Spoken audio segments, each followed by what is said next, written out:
Hey, welcome, ladies and gentlemen, and welcome. This is a Marine Disquisition, heard live around the world on independent radio network shows from Kazan, Russia, Sochi, Russia, to the 6 counties of our Northern Ireland, all the way to the South Island of New Zealand, and in Brisbane, and in Caracas, Venezuela, to all my fellow Marines that are stationed on embassy duty around the world that are listening in through their unique little computers. Welcome. This is Thursday, the 19th day of March, 2009. And as you all know, this is Bob Chapman's day.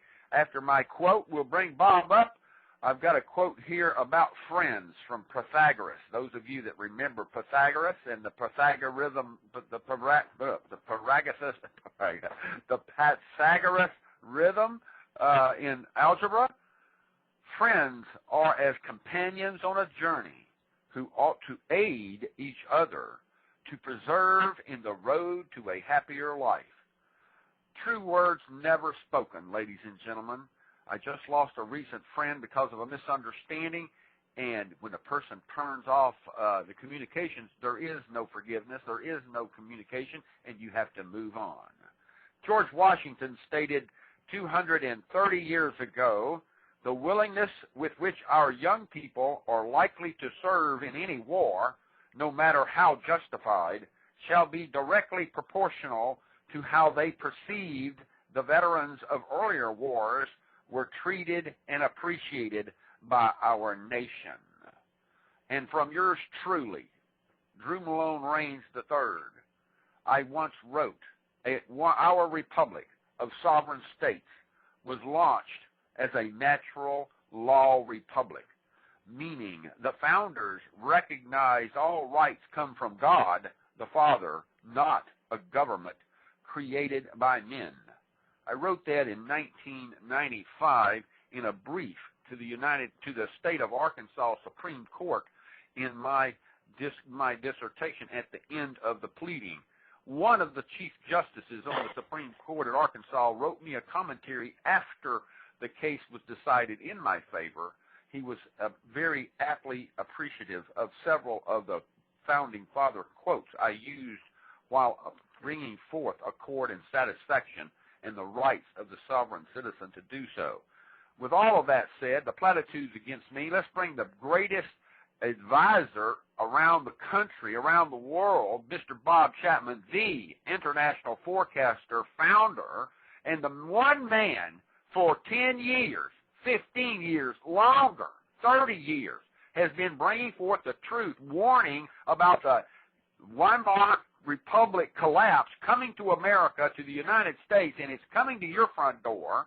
It's happening right now. To those of you in the Marine Corps, you haven't got a lot of money, but you're paying attention. You're seeing what's going on, and this man is bringing forth the truth, and the questions are there. The call-in line is open today, but we're not going to take callers for over a half hour. We're going to let Bob bring forth his insights to what he's seeing out there concerning the naked short sales and fraud being drawn down by the Lehman Brothers that has perpetuated everything, as well as the information about the borderless Europe facing a financial meltdown.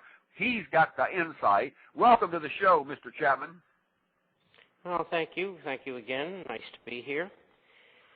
We've seen some pretty important events this week. First of all, the United States government drove gold prices from 1,000 down to 900, actually to 882 to be exact, on an intraday basis. And lo and behold, they knocked it down because they had some announcements to make that weren't very good. And the Fed is going to create out of thin air $1.2 trillion, which they're going to lend here, there, and everywhere. And,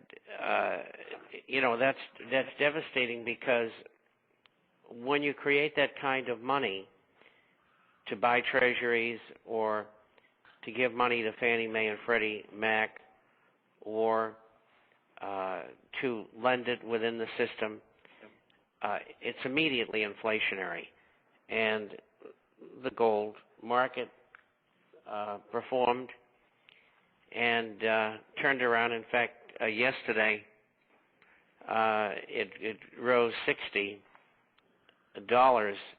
from the bottom to the top, and of course it was up again today. Pretty good. I think the net result today was up 23.80 at 9:59. So you can see what they were doing. They knew they had bad news, so what they did was that they drove gold down so it couldn't rally over 1,000. That's what it was all about. And you know, government shouldn't be doing that in a free economy, and it's got to be stopped. They're doing the same thing in the stock market. They're holding it up, and they now have created about $13 trillion out of thin air. Maybe $1 trillion or so will be accounted for by other countries, people, foreigners buying treasury bills, but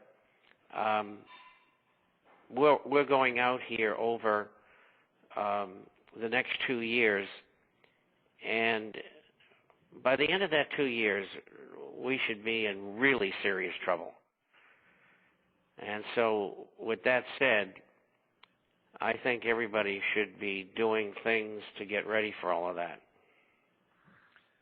Mr. Chapman, you said that the Federal Reserve was launching a $1.2 trillion effort putting money back into the market. The Fed says that it's supposed to revive the economy. How can the economy be revived when all of this money is going to the elitists and it's not going to the people that really need help out here? Well, in this case, some of it will, in a backward way.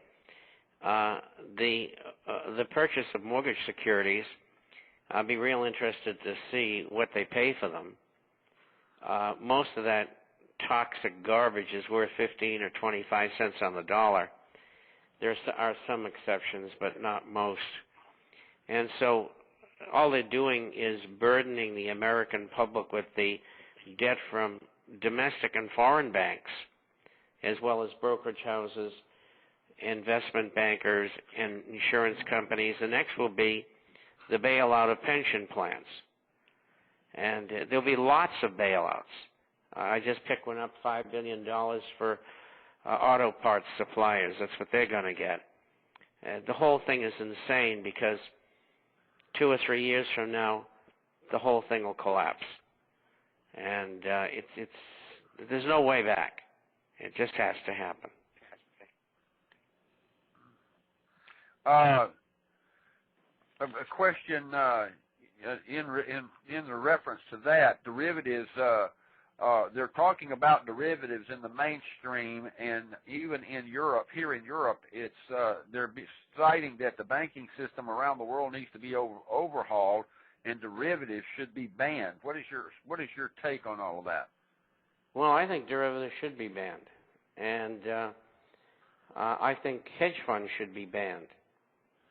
And the derivatives, depending upon whose estimate you look at, are $700 trillion to $1.25 quadrillion. And as we found with AIG, one of AIG's major problems was that they sold credit default swaps, which are derivatives. And it's like an insurance. Let's say you own $1 million worth of bonds in General Motors, and you want to be protected in case General Motors goes under and you lose your money in your bonds. So they would buy these instruments. The problem is that AIG had no money behind the bets that they were making. And that's really what they are. They were like a high-priced bookmaker. And so the counterparties couldn't collect. And that's what caused AIG such terrible problems. But derivatives should be banned, absolutely. As this recession deepens and it goes forth, there's a fear here in Spain that there's going to be a greater problem affecting Spain that's not affecting the other countries. Do you have any input or knowledge of what could possibly happen here with the market being extremely down on housing and the cost of goods, i.e. food, is starting to go up? Just in the last 3 weeks, food is almost gone up 12%. Well, it's going to get worse. And Ireland and Spain are in the worst position because they took advantage of low interest rates and overbuilt. And in that process, they